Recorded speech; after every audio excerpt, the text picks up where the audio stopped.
Yo, what is up, Jets Nation? Welcome back to Jets Media. This is Richie, and today is the first day of Jets OTAs, baby. Let's go. The New York Jets are on the practice field for the first time with their helmets, getting ready for OTAs. Now, the practices leading up to today weren't technically OTAs. They were voluntary workouts. Today, they get the helmets on. There's the first look of Aaron Rodgers in the Jets helmet. And the media was not there today, so we don't really get a lot of information from Robert Saleh. He did not speak to the media yet. He's going to speak with the media tomorrow morning. We didn't get to see any, reports about what they were doing at OTAs because the media was not in attendance. But there are some storylines that I feel like Jets fans should definitely keep in mind heading into the start of OTAs, which is why I wanted to go live and break it all down. Obviously, there's been a lot surrounding the New York Jets regarding Mekhi Becton, regarding Ty Johnson. There's still a situation with Quinnen Williams. Is Quan Alexander going to get re-signed? There's a lot of things happening in New York Jets land, and I want to break down my thoughts of everything in today's live show. If you guys could do me a gigantic favor on your way in, smash that thumbs up button right now for your boy. We greatly appreciate each and every one of you guys tuning into the chat as always. It's been a lot of fun continuing all of this Jets reporting because this Jets team's a lot of fun. And I got a fun talking about it. So let's see. Everyone's in the chat. Edward, everyone should be pulling on Becton. We're going to get into Becton in this stream. Don't you worry. Miles, what's good? What's good? What's up, my man? Welcome, welcome. Hello. OTA is today, baby. Let's go. Yo, hope you're having a fantastic day, Rich. Same with everyone in the chat. Oh, yeah, Brian. Shout out to everybody in the chat. Hope you guys are having a nice Monday afternoon. Smash that thumbs up button on your way in, everybody. Now, let's get right into it. Let's get straight into business. First thing I want to talk about is Mekhi Becton, okay? Let's get the first topic out of the way. Now, I made a video. Now, the timing of this is really interesting because if you guys saw my video yesterday, I made one on Mekhi Becton that he looked really good. And then later that day, the article comes out. Now, I'm assuming people are clicking on that video yesterday, and assuming I'm talking about the report that came out, but that video came out before the report. So Mekhi Becton became a trending topic, and that's funny because that's his name on Twitter.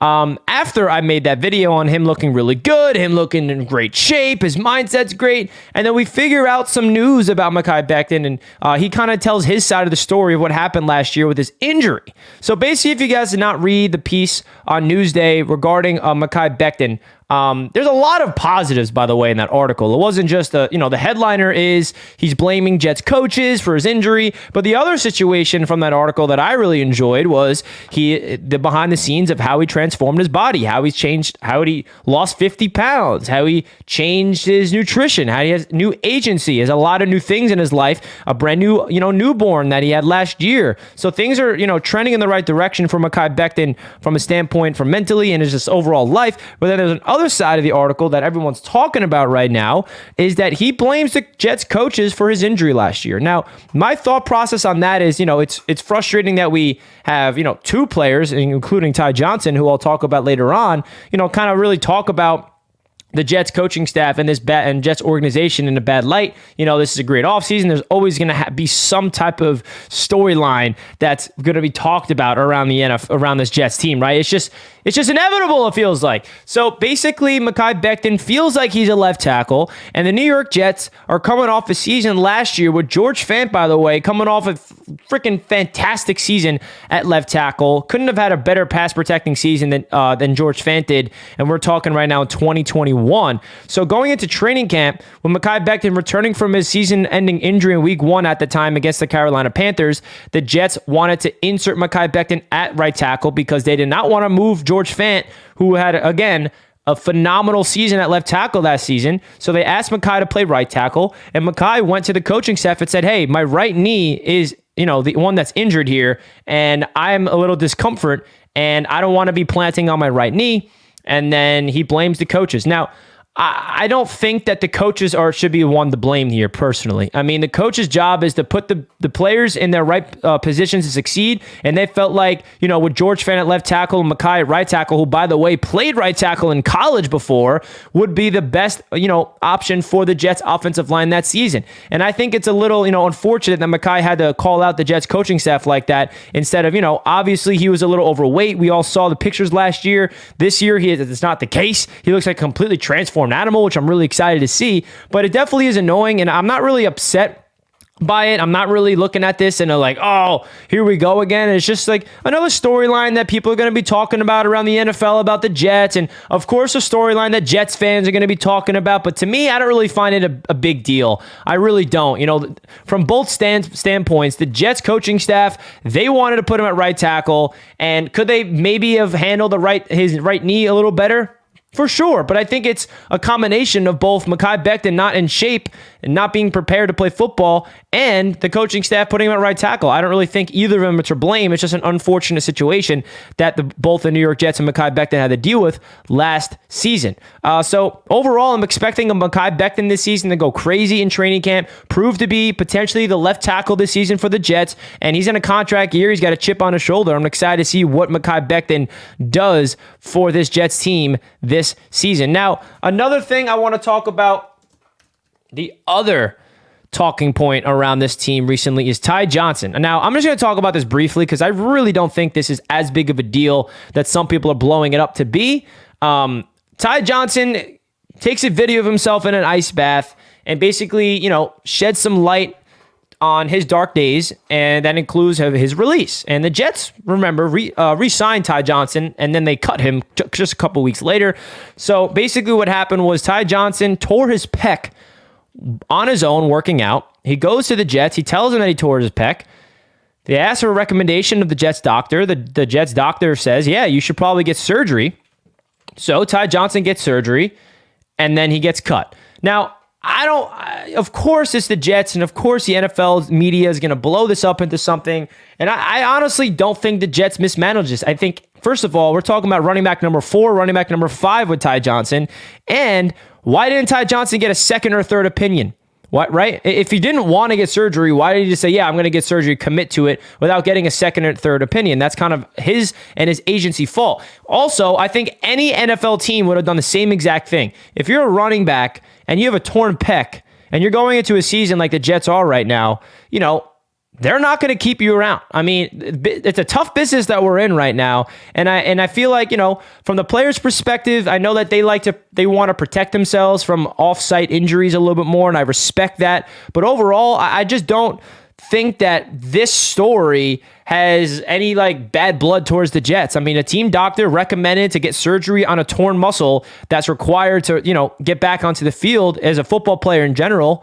And then the Jets made a business decision saying, yeah, we're going to move on from you. We got Izzy Abanikanda. We got a big, deep running back room. So I really don't think it's that much of an issue, in my opinion. So that's really the two big storylines that's going on right now with the New York Jets. That's kind of negative. The other one is definitely the Quinnen Williams situation. When is he going to get extended? We do not know that. Is he going to show up for voluntary workouts until he gets extended? Probably we'll have to wait and see. Today's the first day of OTAs, and I don't think Quinnen Williams is in attendance. So it's definitely a storyline to keep in mind. Will this continue up until July? Is it going to extend into August? The last reports that we're seeing is that Joe Douglas and the New York Jets are in no rush to extend Quinnen Williams. They value him a lot and they want to get it done, but they're not in any rush like Quinnen Williams and his camp is in a rush to get paid right now because he saw all of his other buddies from that draft class in 2019 at that position get paid, right? Jeffrey Simmons, Dexter Lawrence, all the guys from his defensive line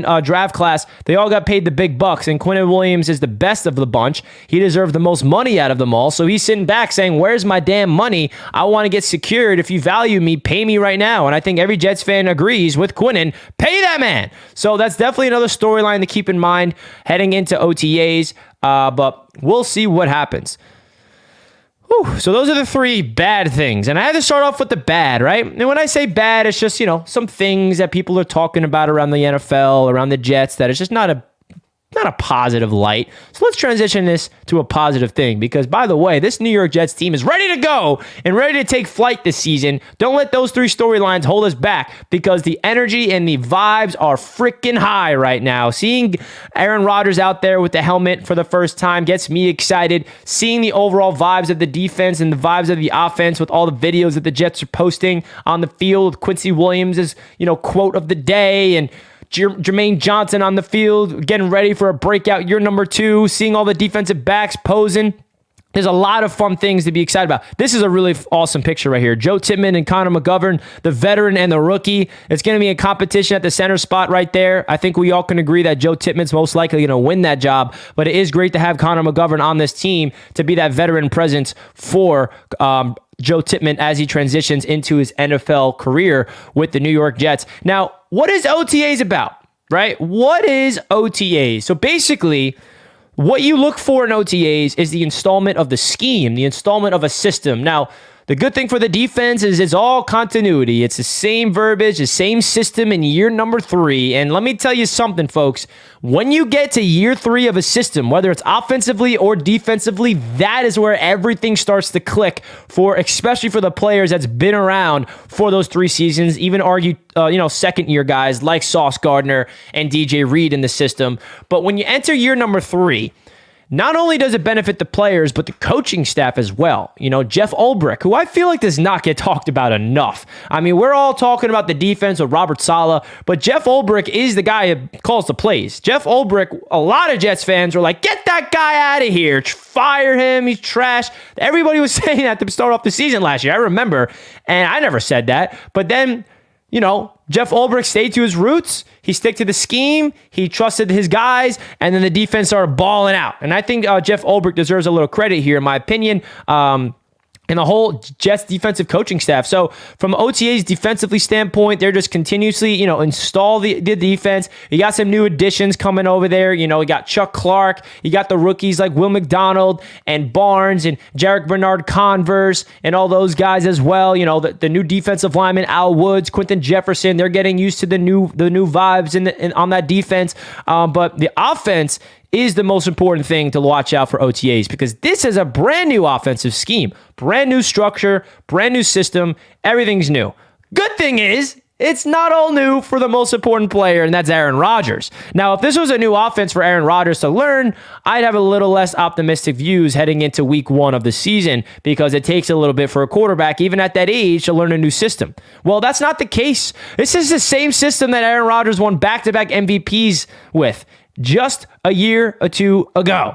So Nathaniel Hackett's offense, Aaron Rodgers knows the system, Alan Lazar knows the system, Randall Cobb knows the system, Billy Turner knows the system. So it's up to those guys to really help the installment to guys, and even Tim Boyle knows the system as well, the quarterback for the New York Jets. That's going to be quarterback 3 probably.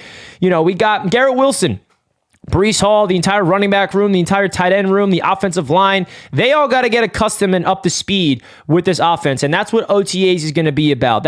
How do they really, connect verbally? How do they, how does Aaron Rodgers get on the same page with, Corey Davis, who is a nice veteran, with McCall Hardman, who's a new player to this offense, with Garrett Wilson, who's the superstar number 1 receiver that we're hoping he becomes. So I feel like OTAs, when you look at it from that standpoint, it's all scheme, it's all installment, because it's not training camp, right? Training camp is when the pads come on, and that's when you got one-on-one drills in the trenches. That's when you're seeing some big hits, you're seeing tackles, you're seeing blocking, you're seeing a lot more, trench warfare and more, football in training camp. Whereas OTAs, you're still in gym shorts, but you got a helmet on, so you still got that, football feel, and you're just running routes on air, more 7-on-7, no pass rush. So Aaron Rodgers is going to drop back, and it's going to be Garrett Wilson one-on-one with Sauce Gardner, 7-on-7, trying to get familiarity with everything. And I think it's a really exciting thing to watch the, development of what's going to happen with this team in OTAs.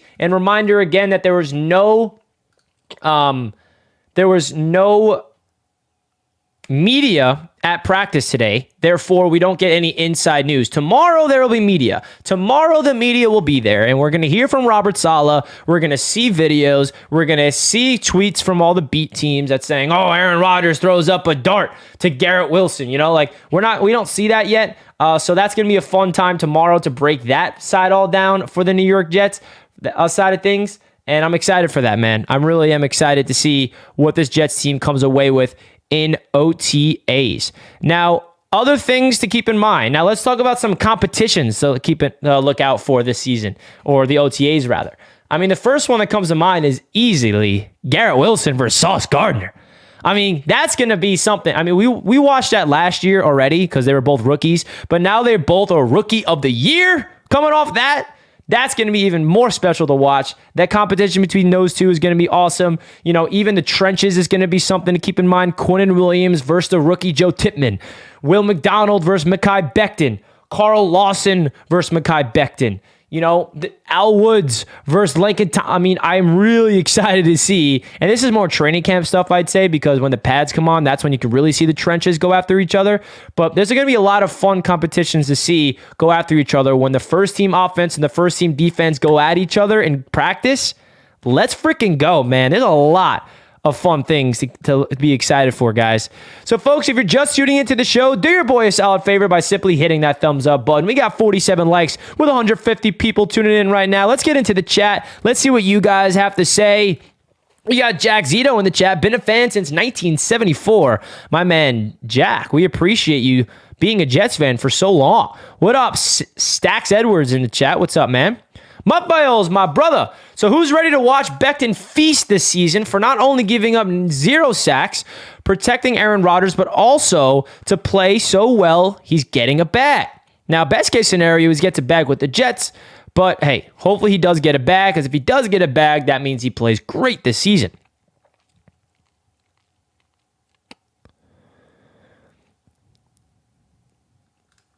McGovern never blocks. Well, I don't think McGovern's going to be playing. He's going to be a backup. Fan since 1977. I love it. Strong Island represent, baby. You love it. Hope Jets media brings a video camera, get some film. Now, I'm not going to be at practice tomorrow. I wish I was. That would be awesome. I ain't going to be there. So what are some storylines you guys are looking out for this in the OTAs periods? You think Izzy will be running back number 2? I think it's a strong possibility. And I think that he definitely has a case for it. Michael Carter's coming off a down year. You know, Bam Knight looked good as a rookie last year, but he's got a good thing coming for him. Sarah's in the chat. I adopted the Jets as my AFC team to cheer for. Since the Jets don't play my Vikings this year, I'll be rooting for y'all to go all the way. Well, Sarah, thank you for choosing the New York Jets. We welcome you with open arms. At least I do. Jets Forever says MC is running back 2. Yeah, I think he has every single reason to be running back number 2. But there, of course, is a chance for Izzy to step into that role because, for whatever reason, rookie running backs are in their prime. I feel like when you're a running back in the NFL, you're in your prime as a rookie. It's just weird like that. That's like one of the only positions that they play their best when they're on their rookie contract. Wide receiver 1, you've been covered in sauce. I love that. Lovebite says, Becton is the best player in that whole offense other than Garrett, but sadly Garrett will be wide receiver 3 with Rodgers at the helm. I couldn't disagree more with this. I mean, where does this come from? Are you just saying this because the Jets have Lazard and Cobb and you think he's just going to rely on his old friends? Because that's not true. I mean, Garrett Wilson is going to be the Devontae Adams of this offense. Not to say he's going to put up those numbers, but he's going to play the Devontae Adams role where he lines up everywhere. He looks at Garrett Wilson. I guarantee you, when the season is all said and done, Garrett Wilson would lead the team in targets. He would lead the team in receptions, lead the team in yards. Maybe Lazard will lead the team in touchdowns because he's more of a red zone threat, but I disagree. Garrett will not be wide receiver number 3. He will be the number 1 option. Who's our quarterback 3? Tim Boyle. In my opinion, it's going to go Rodgers, Zach, Tim Boyle, Chris Streveler as 1, 2, 3, 4. I know some people say, oh, Streveler should be 3, Streveler should be 2. Yeah. Funny, fun. Ooh, Streveler. Yeah, I get it. But I'm just not, come on. Can you please pull up Izzy's college highlights? He's got elite speed. He's got elite speed, man. You don't got to tell me that. Big what if, but did you see the article about Devontae Adams agreeing with the Raiders or doing want to trade? Yeah, I don't really see that happening at all. But hey, the Jets can't afford that man financially. If they want to extend Quinnen Williams, if they want to stay on the books to extend guys like Sauce and Garrett down the line and Elijah Vera Tucker eventually, they don't have enough money to go after him. Garrett Wilson, number 1 wideout. Oh, yeah, baby. Wide receiver core going to be pretty awesome. Garrett Wilson will be number 1 on the team, no doubt. Also want to see if Lawson abuses Becton like he did 2 years ago. Carl Lawson that season was unblockable. Nobody could block Carl Lawson, by the way. It wasn't just Mekhi. We need a free agent quarterback to compete with for number 2 spot. Well, Tim Boyle is that guy, I feel like. What are we missing besides Q Williams? No one. But I guess you can say Quan Alexander, but he's not under contract, so it's not like he should be at OTAs. Everybody's in attendance pretty much at OTAs besides Quinnen. Right? Everybody is at OTAs. We're missing Brees. Yeah, he's there, but he's not healthy yet. He's not fully healthy yet. MC did not have a sophomore slump. LaFleur stopped utilizing him and was hurt a little bit. Still managed 690 yards of offense. Listen, man, I don't know about you, Jets Forever. I'm going to pull it up. I held Michael Carter to a higher standard than what he did last year. Me personally. He averaged 3.5 yards per carry. That's not going to do it for me. I hold Michael Carter in a higher. I just feel like he could be a lot better. And from his standard, I feel like it was a down year for him. I think Michael Carter could be a lot better, and I think that he will be a lot better. And I think 690 yards isn't terrible from the line of scrimmage, but I think based on what we saw from him as a rookie, he's got a lot more juice left, man. I mean, 100%. He got more carries as a rookie. I get that, but he averaged 4.3 yards per carry as a rookie, had 4 touchdowns, 639 rushing yards, whereas his year number 2, he played 2 more games and averaged almost 1 yard less per carry. So I love Michael Carter. I love him. I hold him to a higher standard than what he did last year. That's my point. And when I say sophomore slump, because I know he's better than what he did last year. That's my point. If Brees is not ready for week 1, who's our running back 1? I think Brees will be ready for week 1, but hypothetically, if he's not, I think it's going to be, right now, Michael Carter is definitely the lead guy to take over that role. He's the veteran of the bunch, which is weird. You look at the running back room, guys, Michael Carter is the veteran. That's how young it is. We have 4 guys, and all 4 of them are either year 3, year 2, or year 1. We got 1 year 3 player in Carter, 2 year 2 players in Brees Hall and Bam Knight, and a year 1 player in Bam.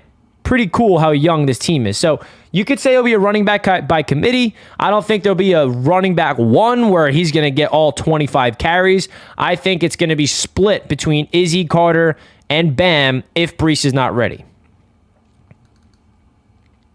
Zonovan is terrible. He disappeared after 3 games against poor defenses. I wouldn't say he's terrible. He actually stepped up. And remember, he's an undrafted free agent. I think he stepped up and played pretty darn good as a rookie last year. I'm kind of curious to see his stat. I mean, but you are right. He did disappear at the end of the season. He came up and played great right away, and then kind of fell off a little bit when the offensive line and everything started doing pretty due. So last year he had 85 carries, 300 yards, and also had 3.5 yards per carry. Pretty similar to Carter. So yeah. He did have a really long, couple long runs that I like. So I think we have 4 solid running backs, man. Bam Knight was an interesting story for like 2 games. I was rooting for him, but then he's not that good. He's serviceable. Hopefully he can be decent whenever they play him. Yeah, and remember, I don't think Bam is ever going to be running back 1. Hopefully not, right? I think Bam Knight is running back 3, running back 4. And if you're going to ask me, you got to cut one running back out of the 4 that we got, I think Bam Knight is the odd man out. If they're going to roll with 3 running backs on the 53-man roster, I would say they're going to probably cut Zonovan, Bam Knight, and it'll be Michael Carter, Breece Hall, and Izzy. No in particular order. Will Breece Hall have the same season as AP when he returned from his ACL, MCL tear? I hope. Bro, who selects the team schedule for the season, and why do they have such a team? So, Lloyd, it's kind of confusing. It's based off let me break it down this way. Every year, it's like a cycle where the Jets verse a new division every year. So this year we're versing the NFC East, right? Next year, for example, you verse the NFC South. Then you verse the NFC North. Then you verse the NFC West. So it's a cycle. The Jets verse the Giants every 4 years. So that's 4 opponents. Whenever you see the Jets versing an NFC team, we're always versing the whole division. Last year, who did we verse? The NFC North, right? The Vikings and all them, and the Packers. So this year, we're versing the NFC East, which, by the way, is probably the best division in football. One of the best divisions. The Eagles are amazing, as we all know. The Cowboys are a good football team. The Giants exceeded expectations last year. And the Commanders, they're not terrible, but I don't really know anything too much about the Commanders in terms of my expectations for them. But then we also versed a different AFC conference every year, and this year we're versing the AFC West. And the AFC West, you can say, is the hardest division as well. We got the Chargers, the Chiefs, the Broncos, and all those teams over there. So that's another reason why. And you also, got to put in consideration the division. So that's really how the schedule works. It's a cycle every year. And unfortunately for the Jets, the 2 divisions that we're versing, the NFC East and the AFC West, are 2 of the hardest divisions in the league. But hey, give me a hard schedule. I'm not afraid. I honestly, guys, this is how I look at it. When you see the schedule, the Jets, I know it's our instinct to be like, whoa, the schedule's so hard. Like, guys, we got to throw that mentality out. This Jets team's different. We got Aaron freaking Rodgers now. The mentality should not be, oh, why is our schedule so tough? Why do we have to verse all these tough teams? It should be good. I want to verse all these top teams. I want to see how Aaron Rodgers and this Jets team can perform. I want to go up against the best because you can never be the best without beating the best. I don't want the Jets to have a cakewalk schedule and just cruise into the playoffs, and then we're in the playoffs and we verse a tough team and we're not prepared and then we get beat. Right? I'd rather the Jets have to verse the Buffalo Bills on Monday Night Football, have to go to Dallas and play them week number 2, have to come back home and verse a division rival, the New England Patriots, who obviously are not, a threat, but they're also a team that's had our number for 14 damn straight games. And then we got to go back home again on Sunday Night Football to verse the Kansas City Chiefs. And then we're in Denver, and then we're at home against the Eagles. Yeah, give me that gauntlet schedule. I want to see how this Jets team performs. Don't be a fan that sparks fear, right? We want to spark fear in other teams. We want other teams to look at the Jets in the schedule and say, crap, we got to go up against the Jets, right? We can't look at it in the way like, oh, the schedule's so tough. The best teams are the ones that don't even care about the schedule. Do you think Kansas City Chiefs fans every year look at their schedule like, oh, God, the schedule is so tough this year. The schedule is so bad. No, the Chiefs are a winning organization. They are in the freaking AFC Championship every single season. So they have a right to feel that way. And I know that Jets fans, we're not used to that. We're not used to having that winning mindset. We've been losing and nothing's going in our favor forever, it feels like, right? But I'm telling you guys, it's time to throw that mindset away. Stop thinking badly about the schedule and welcome the challenge. Welcome the challenge of the tough schedule. I'm ready for it. Give me 6 primetime games. Let's see what the young Jets can do with Aaron Rodgers at the helm. Yeah. Oh, yeah. Let's see what we can do, baby. See what we can do. I think we can do good. I think we can do good.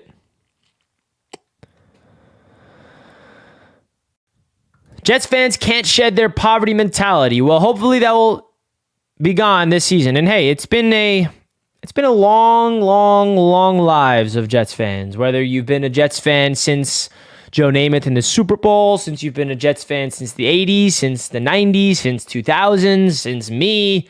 We all have been suffering, whether longer or shorter. It's been suffering, and there's no sugarcoating that. But now we have Aaron Rodgers putting his hands on his young wide receiver number 1, and we're going to be good. We're going to be good. Folks, if you're joining the show right now, do your boy a solid favor by simply smashing that thumbs up button. We got 84 likes. I think we can get to 100 likes, right? Is 100 likes possible? Let's go. Smash it up if you're enjoying the show. Guys, I also have a brand new series on the channel that's going to be launching videos every day. Tonight will be episode 2. That series is going to be position breakdowns, and we break down each position group on the New York Jets. Today, we'll be breaking down the defensive line later on today. Tomorrow, I think we're going to do running backs. I already have the wide receivers. I already did the offensive line. And then we're going to continue it. We're going to break down the depth chart, break down each player at the position. So stay tuned for that. I got a lot of exciting, fun content coming your way. How will McCole Hardman fit in Hackett's offense? I think McCole Hardman's going to be the deep threat of this offense. I think he's going to be that, Swiss Army knife type of piece, that gadget player that can get the ball in the backfield. He can line up in the slot. He can line up on the outside, jet sweeps, quick slants, deep routes. I mean, he can do it all, really. I think the Jets got to really open up his route tree. I think there's more to his game than there is that we saw in Kansas City. In Kansas City, they just used Hardman as a gadget guy. I think he's more than that. I am a big-time Packers fan, but now I'll watch more Jets. I love that. I love that we got Packers fans. Now, Packers fans have every right to come root for the Jets because we got your boy in Aaron Rodgers. We just hit 100 likes. Thank you all so much. I appreciate that. Nice hat, Richie. Thank you, RKO. I just got this hat. It's pretty fairly new. It's the 50th anniversary. It's pretty dope. Got the NFL logo. Of course, the 1960s logo. It's nice, right? Appreciate it. You're a star now, huh? I don't know. I don't think so, Derek. You're a Braves fan, Derek. Oh, come on, man. Rich, you should invite Play Like a Jet. He makes some great videos. I love to have anybody on the channel. Well, Tommy, especially after that Browns game, at time was, wow, coming back in the fourth quarter is pretty cool. Who are you referring to? Tommy in the chat? Oh, here's Tommy. Last year, everybody said we had a tough schedule to start, and we got the most wins then. Forget all the predictions. Just go out and win, baby. That's so true. I mean, last year, the narrative was the New York Jets have a daunting first half of the schedule, and the second half of the schedule is easy. Well, guess what happened?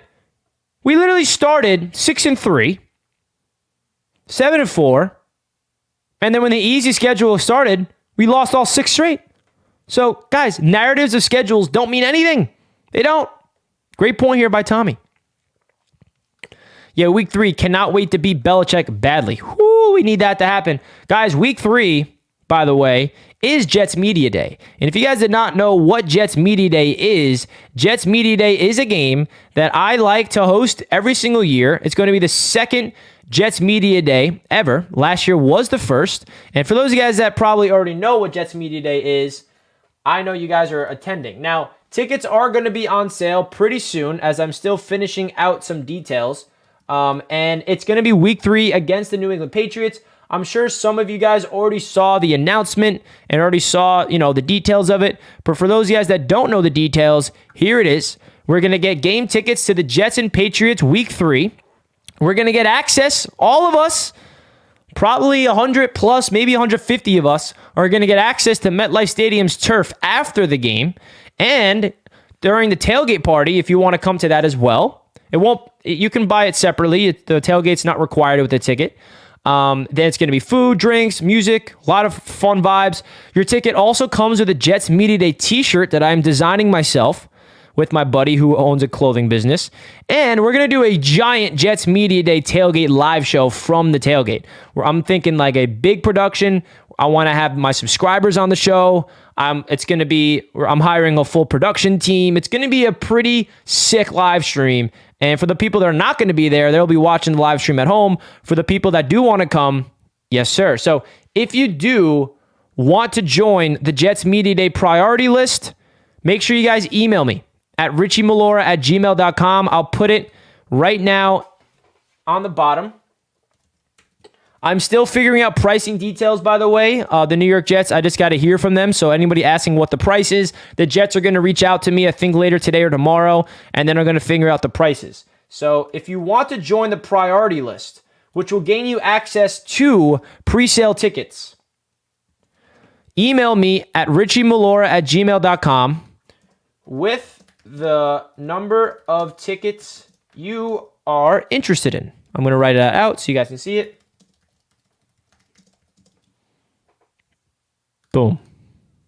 So if you're interested, richiemalora98@gmail.com with the number of tickets you're interested in, and then you'll get access to pre-sale and you'll be on the email list. So when the details get finalized of the prices, then you guys will you'll know, and then I'll let you know. Send you the link to purchase the tickets. Waiting for the Jets to give me the prices, and we'll go from there. I'll go Jets Forever goes. We need Jets Forever, bro. We need them. Jets Media Day last year was legendary. I def got to run it back this year. I'm a DM you on Twitter, Richie. Yeah, shoot me a DM, bro. It's great to have you last year. Last year was great. Last year's Jets Media Day was on week 5 against the Miami Dolphins. And if you guys want to entertain yourself and get an idea of what Jets Media Day was like last year, type in Jets Media Day Vlog 2022. I made a whole vlog to recap the day.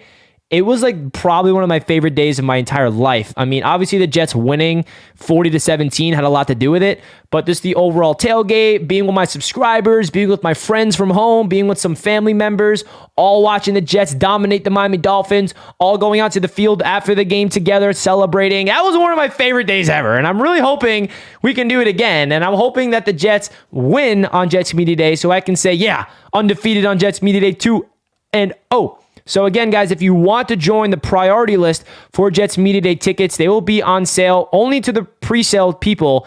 And the only way you get access to pre-sale is by emailing me, richiemalora98@gmail.com with the number of tickets you're interested in. And just by emailing me does not mean you're committing to tickets, by the way. That just gains you access to pre-sale tickets. It gains you access to information when the payment details do get finalized. Seth Waller on ESPN just dropped a good article of the NFL Football Power Index, an analytical measurement of each team's chances of making this Super Bowl. The Jets, according to this, is 6th best. I saw that, John. Let's go. I love that, man. Those are some deep analytics, bro. That shows you a lot about this team. The hype is real. Is Kuntz the real deal? I don't know in year 1, but I think he can develop into something special, Jack, for sure. I think he can do that for sure. What moves do you think we make before training camp besides Quan? Hopefully extending Quinnen Williams. Besides Quan, I think, there actually was a report today that I have not talked about yet that we have brought in Yadni Kajusti for a workout. Offensive tackle, former 3rd-round pick of the New England Patriots. So that could be another player that they bring in as a camp body. He was just released by the Patriots. So, hey, the Jets are still looking for offensive tackle help. According to ESPN as well, everyone in our division has a tougher schedule. Yeah, so stop crying about our schedule, folks. We're all right. I would like to go to the Miami game in Miami, about a 4-hour drive. Yeah, you definitely should.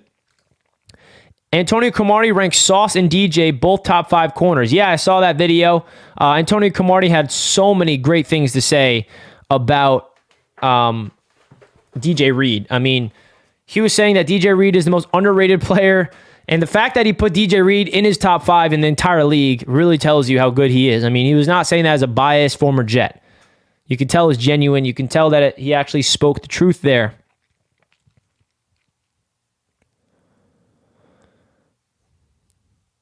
Cup, Brown, and Whitehead, not happening. Both will be on the Jets, and both could possibly be starters. Jordan Whitehead's definitely a starter. Dwayne Brown's competing to be a starter.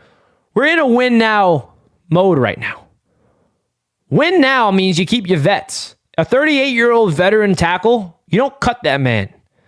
And I know that Jets Forever has his narratives that he just pushes and he just says, this guy sucks, this guy's great, cut this guy, play this guy, and he's never, ever, ever, ever gonna break free from that. It's a blind belief, and that's okay. I respect that.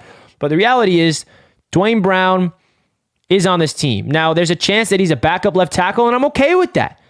Even if he's not starting, why cut him? We need depth. Did you not see how many offensive tackles the Jets had on IR last year? 5. I'm going to start crying. It was so bad. Kidding. I'm not going to actually cry, but remember what happened to this offensive line last year. Justin asks, what's my Twitter? My Twitter is... Here's my Twitter. At NYJets_media is my Twitter if you want to check me out there. I see Jamien Sherwood having a breakout year. What do you think about our linebackers? I think Jamien Sherwood could. Now, obviously, with Quan Alexander not playing, not on the team right now, there is an open competition for that third linebacker spot. And I think Jamien Sherwood has a really big chance to win it. Chaz Surratt, the rookie Barnes, Hamza Nasruddin. There's some people saying maybe they use Chuck Clark there, some versatility at the safety spot. But I think Jamien Sherwood has been developing behind CJ Mosley to be the Mike linebacker. And he's definitely the backup behind CJ at that role. But when CJ's healthy, I would still love to see Jamien on the field next to him in certain packages. No problem, Justin. Jet up. Salty Richie. Yeah, Rich. You know the vibes. We need Quan. Say it louder, Jack. We need Quan. Guys, hit that like button. Let's go. 150 on the way. We almost have 200 people watching right now. It's pretty cool. We hit 17K subscribers as well, guys. It's a lot of fun. It's a lot of fun, man. Hit the like button.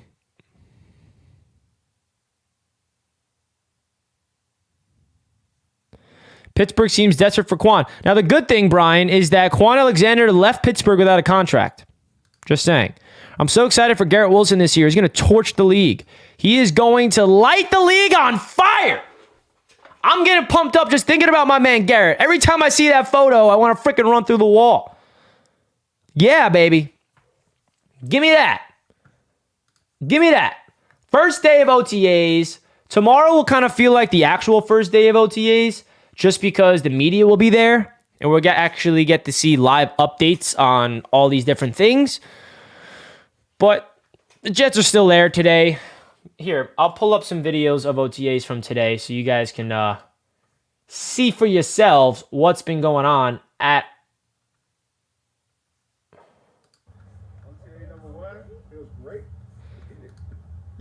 All right, let's pull it up so you guys can see the content the Jets are pouring out. Here's Jermaine Johnson pulling up. You see Aaron Rodgers looming in the background. OTA number 1 feels great. Let's get it. OTA number what?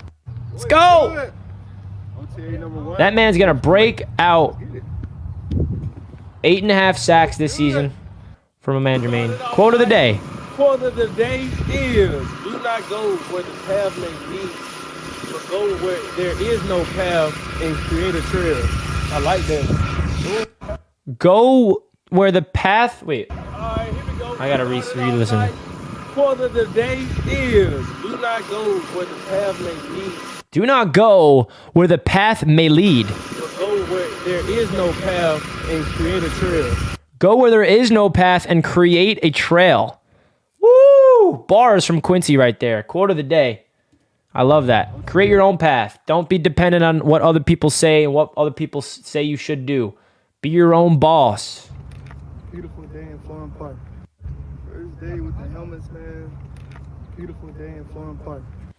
First day with the helmets, man. Hot dog, man. You know what time it is. You know Cap in the back. Yeah. First day, you love to see it. Look at CJ in the back, bro. Cap in the back.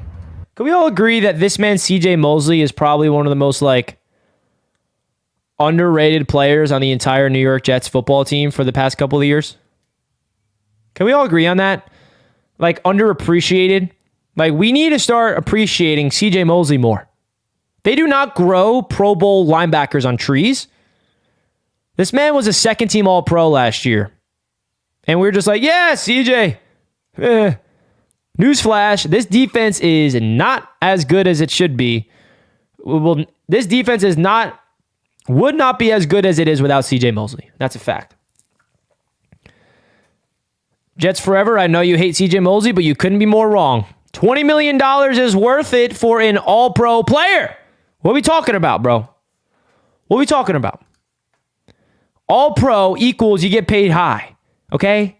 He was a 4-time Pro Bowler with the Baltimore Ravens, which led to that contract that the Jets gave him. He's restructured his contract multiple times as well with the Jets, so he's not selfish. He's putting the team first. And yeah, he's getting paid the highest on this team this season in terms of a cap perspective.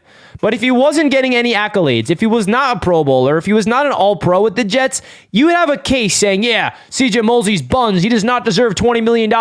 Well, the fact that he's second team All-Pro and a Pro Bowler makes anybody hating on CJ Mosley look like an idiot. Just saying it as it is. It's a fact. You know what All-Pro means? Do you know what All-Pro means? One of the greatest linebackers in the damn league. Now, first team is you are the best linebacker in the league. Second team is you are the third best and fourth best linebacker in the entire National Football Association. And All-Pro is voted on by, people at AP. So it's something that you got to keep in mind. It takes a lot to make All-Pro. And we have 3 All-Pros on the damn defense. 2 of them first teams, Quinnen and Sauce. Another of them second team. I'm hoping that the Jets can figure out a way to get an All-Pro on offense this year. Maybe Aaron Rodgers would be an All-Pro. That would be great. Maybe Garrett Wilson could be an All-Pro. That would be awesome. I mean, it ain't easy to be All-Pro, folks. It can't. It's true. I'm not getting into debate with CJ. Not going to do it. Just makes you look like, I ain't going to do it. I ain't taking debate.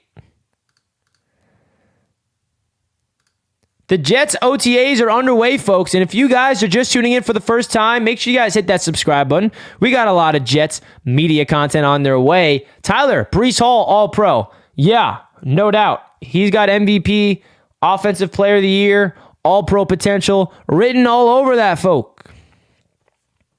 He's got it. He's definitely got that ability, bro. No doubt. A-Rod MVP, Wilson All-Pro. I mean, you don't got to twist my arm about that, man. You don't got to twist my arm about any of that stuff.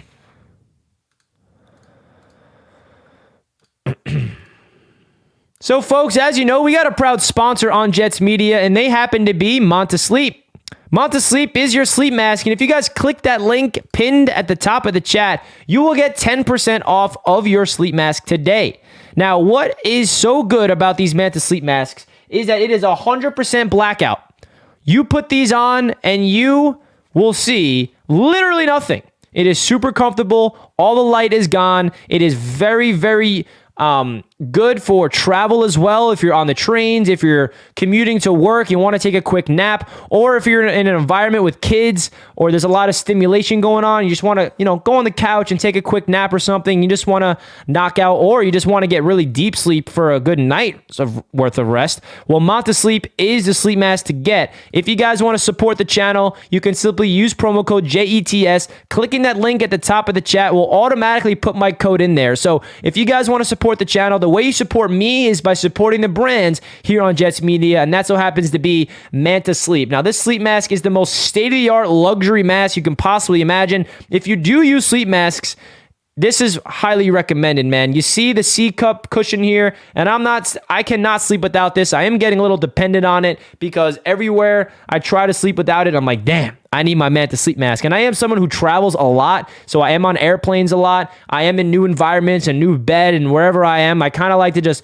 put the sleep mask on and relax. So again, guys, if you could do me a favor, if you know somebody as well, maybe your mother, your father, your son, your daughter, your friend, your cousin, your aunt, your uncle, maybe they would appreciate a sleep mask. Well, I'm giving you the benefit of 10% off by clicking that link at the top of the chat. Go shop on it.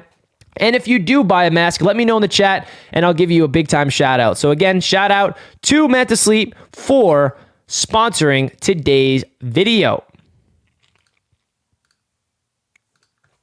So let's get further into the OTA period for the New York Jets. I want to open this up to some Jets questions right now. Meek Becton, our left tackle. Could be. Aaron Rodgers mask. Well, Snowball, ironically, if you ever are interested in a darkness retreat, but you don't want to go all the way to a darkness retreat, you can do it yourself here. This will literally shut out the light. 100% blackout. Like, I got a big ring light right in my face, and I put this on. I'm not even kidding. I don't even see a sliver of light. So if anyone wants to do their own darkness retreat, buy one. Before he wanted to do it all, jumping over the center last season, had to laugh at that one, though. Yeah, you're talking about CJ. Definitely, had a mistake for that. No doubt. CJ is going to be amped and play even better. Yeah, he finally has a damn quarterback. I pray Becton bounces back. Me too, man. Beck, AVT, Tip, and Max are all pro. I don't know if Max Mitchell is an all-pro potential, but hey, you can sign me up with the other three. We have 3 stud young offensive linemen. And Max Mitchell's a solid player, by the way. I'm not saying he's a scrub or anything. But we got 3 young studs. All early in the draft. 2 of them in the first round, 1 of them in the second round. And then, hey, maybe Max Mitchell does become a damn superstar. I'll take it.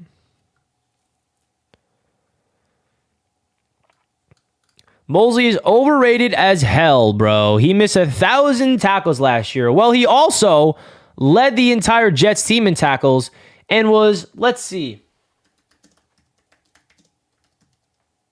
Let's just see.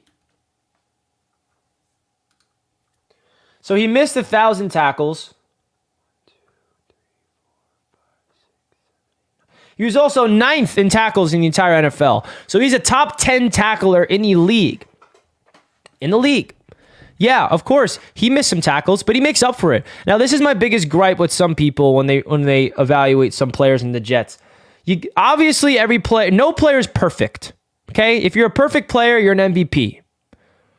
No, you got to look at the bad with the good. You can't just talk about the bad. Because you want to talk about his missed tackles. How about you talk about the tackles he did make? How about the tackles for losses? How about the communication? How about the leadership? How about all these different intangibles? Of course, there's some things that he did. Jumping over the line of scrimmage and getting an offsides penalty against the Detroit Lions. Having a couple missed blunders in coverage. He's not perfect. But his positives completely outweigh his negatives. And that's my point. That's the point with CJ Mosley and a lot of other players, in my opinion. When you weigh the pros and cons, the positives are so big to the point where the negatives, you can live with them. You can live with the negatives. Please don't forget, and I know it's sad to bring this up, but CJ Mosley's first season with the Jets, he had probably the most dominant first half of football I've ever seen as a Jets fan from any player. Against the Buffalo Bills, had a pick six, a forced fumble, a pass deflection, and a fumble recovery, and then he ruptured his groin, out for the year. He's a damn good football player. He's not perfect. Just saying. He's second team All-Pro for a damn reason. 76 solo tackles. That is a lot. 158 combined tackles he had. 158 combined tackles, 9th in the NFL. Well said, Richie, on the positive. Thank you, man. And I also have the same exact mindset when it comes to another player on the New York Jets who is also a veteran, who some Jets fans wonk on. His name is Corey Davis. Now, when I bring up Corey Davis, I know immediately some people are going to say, oh, Corey Davis. Injuries. He sucks. He drops the ball all the time. He's trash. Get him off my team. He's another player where you have to evaluate the positives with the negatives because his positives completely outweigh the negatives in my eyes. Has he had a couple bad drops in crucial moments? Yes. Has he missed some games with injuries? Yes. But how about we talk about the Corey Davis clutch abilities that he showed last year? Week 4 against the Pittsburgh Steelers, He made every single winning play from Zach Wilson to win that game against the Steelers. That game against the Minnesota Vikings, clutch fourth down opportunities time and time again. And I look at those and I say, you know what? This is a veteran and we're paying him only $10 million. And some people think that's a lot. It's not. Look at the damn market for the wide receivers now.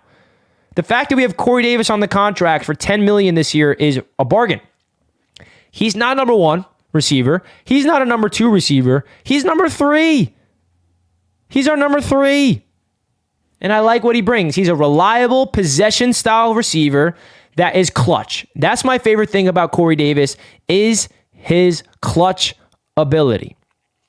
You need those type of savvy veterans that just make the big plays when you need him to, right? Maybe in the first quarter, he has a bad play, wide open drop, but then in the fourth quarter, he comes out there with a clutch play to make up for it. That's the type of player he is, and I respect that. He just needs to stay healthy and stay consistent.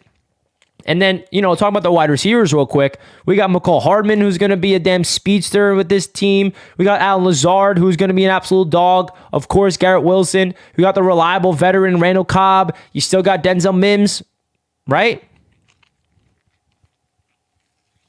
Let's do it. Western Michigan, baby. Rodgers will make him better. His catches at Western Michigan were unreal.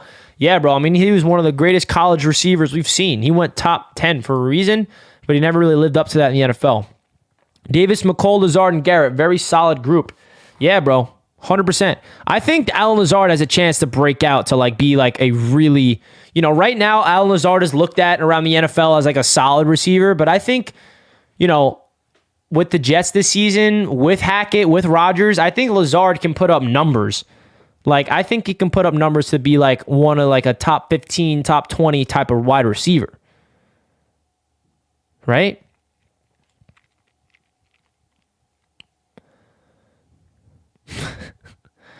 I love how Jets Forever just holds on to Denzel Mims dominating against fourth stringers in the fourth quarter of a preseason game against the New York Giants.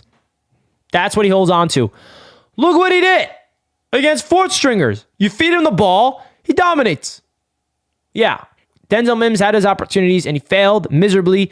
I've been defending Denzel and I've been rooting for him, and every single time I do and he gets his opportunity, he farts. He literally farts because you want to know why? His pre-snap penalties drive me nuts. How many times are you going to get a pre-snap penalty as a wide receiver? Mims has a mental issue. It's not physical. His physical talent is off the charts. He's a physical receiver. He's speedy. He's athletic. But for some reason, he's not clicking. And maybe this is the year it clicks. And I'm rooting for it to click this year, bro. I am rooting for it to click this year. He's a big body. I like the versatility. The versatility of the wide receiver room is special. Garrett Wilson is your do-it-all, prototypical number one receiver. Allen Lazard is your, vertical threat, go up, red zone target, 50-50 ball. Just a monster in the red zone. Corey Davis is kind of your possession receiver, getting those first downs and, being a clutch player. McCall Hardman brings a different element to the offense that we have not seen yet as a Jets fans in a while. Speed demon. Jet sweeps. Little quick slant, take it to the house. Go route, lob it up to him, he's gone. Randall Cobb, that savvy veteran, third down, red zone threat. And then Mims, a young player who's still got a lot to prove. Let's go. Even Cobb is a savvy slot. Exactly, man. Randall Cobb is a good point, is a good Randall Cobb kind of was the missing piece to round out this wide receiver room. And I love how the NFL fans that are just blindly hating on the Jets laugh at us for getting Randall Cobb. Oh, the Jets are getting old. The Jets are getting weirdly old. Yeah. Because why? Because we're going all in to win this season. And that's what teams do when they see a window to go all in. You get veterans to round out the youthful team that we got. Don't get it twisted. This is the baby Jets we're talking about. And Randall Cobb is wide receiver freaking 5. Let's go.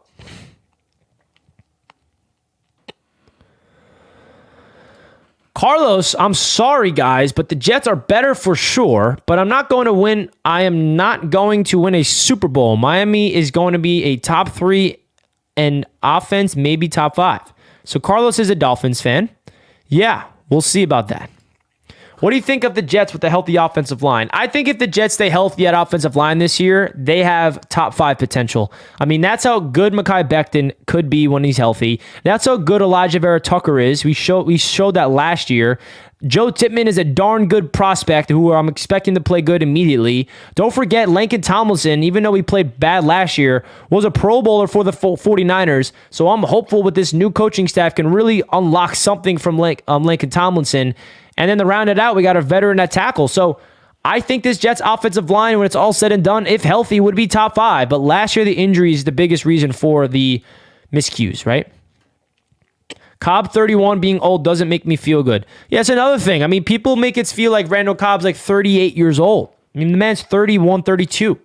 That's like not a prime. What's the word? That's like your prime veteran years. I mean, when you're on the early side of your 30s, like between 30 and 35, that's your veteran seasons. Veterans play well. I mean, DeAndre Hopkins is the same age. DeAndre Hopkins is better than Randall Cobb, but same age. Right?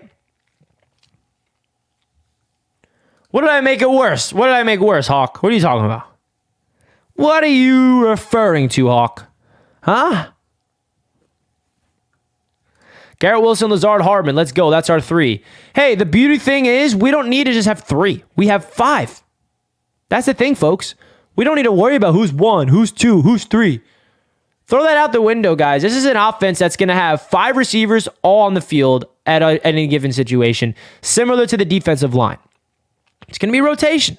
It's not like these 3 receivers are the only ones on the field. No.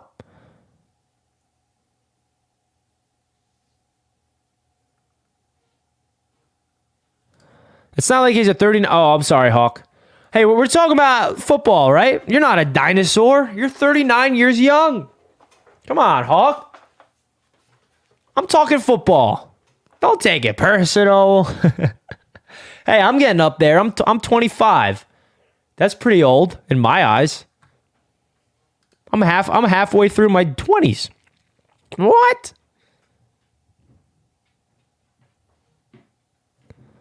Uh-oh. Common coming out here with the receipts and the stats. Mims has 1 penalty per 55.8 snaps, the worst among qualified NFL wide receivers. See, some people just think I'm making up this penalties things with Denzel. I'm not making it up. This proves it. You think I'm rooting for him to get penalized? No. I'm not rooting for it. Settle down. I wish I was 25. 25 is old.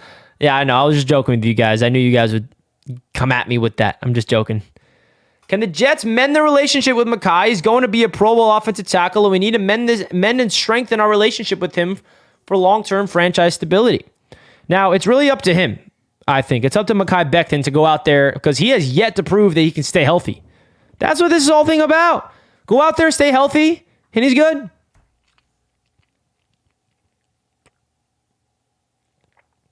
Let's go. See, sorry, man, but that was year 2 we were talking about. We're not year 3. This wasn't the case. So you know. The food poisoning and COVID and losing 30 pounds was the excuse for year 2 Denzel Mims. Last year, there was no excuse for year 3 Denzel Mims. Sorry, but I know you're relapsing and you're backpedaling and figuring out every single way to defend your boy because you like to blindly believe in him, which, again, I have nothing but respect for that because I know how that feels. I've done it before. I feel you, man. I hope Denzel Mims becomes a superstar for the Jets just for Jets forever. Mekhi isn't playing this year. Interesting. Now, is that because he's going to get injured, or what do you think? He's not going to win the job? I think that if he's healthy, he's playing. No doubt. Mekhi will be the starting left tackle, and he will be the road grader like he was before. Oh, yeah.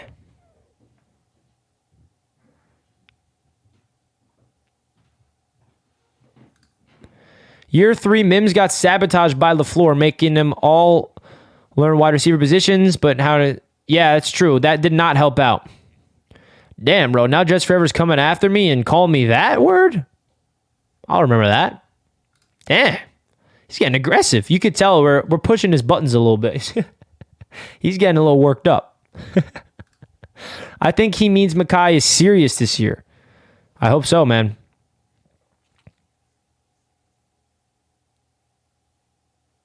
In 2021, Mims had half the penalties in the Jets. This guy comments coming out here with some crazy stats. I don't even know where you're finding those. We have never had a pass rusher like Will McDonald. Facts. Rodgers will spread the ball around, which is what we want. He isn't going to focus on one dude, and that's another fact. Over under 3 number of 50 burgers this season. Whew, 50 burgers. I would love to say over. I mean, even 150 burger is awesome. Give me 1 and I'm happy. I mean, even a 40 burger is a lot, right? You're talking about a 50 burger? How many 50 burgers even happened last year? I mean, who was the top offense last year? The Chiefs? How many times did they score 50 points? Someone find that stat? I'm going to have to say under, just being realistic here. But definitely don't think it'll be a 0. Give me 2 50 games. Let's go. This has been a fun live stream. And I can't believe it's been 1 hour and 5 minutes. That is pretty crazy. So,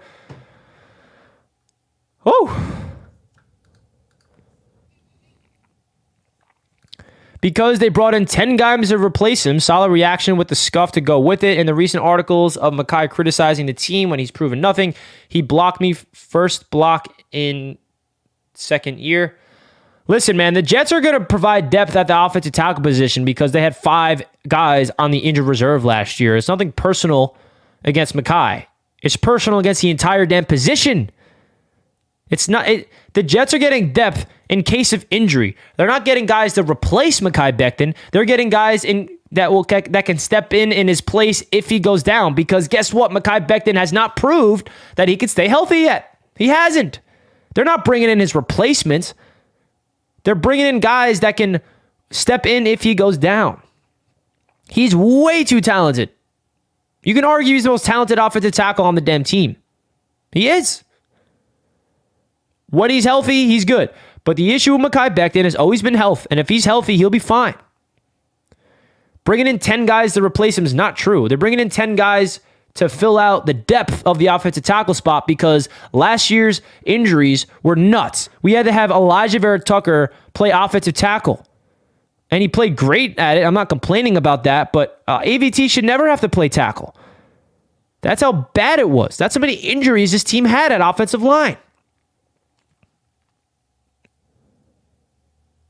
Come on, man. 5K yards, 40 touchdowns, 5 picks for A-Rod. The crazy thing about this is not unrealistic because he's done this. I mean, it's unrealistic from a Jets fan's perspective because we can't even fathom that.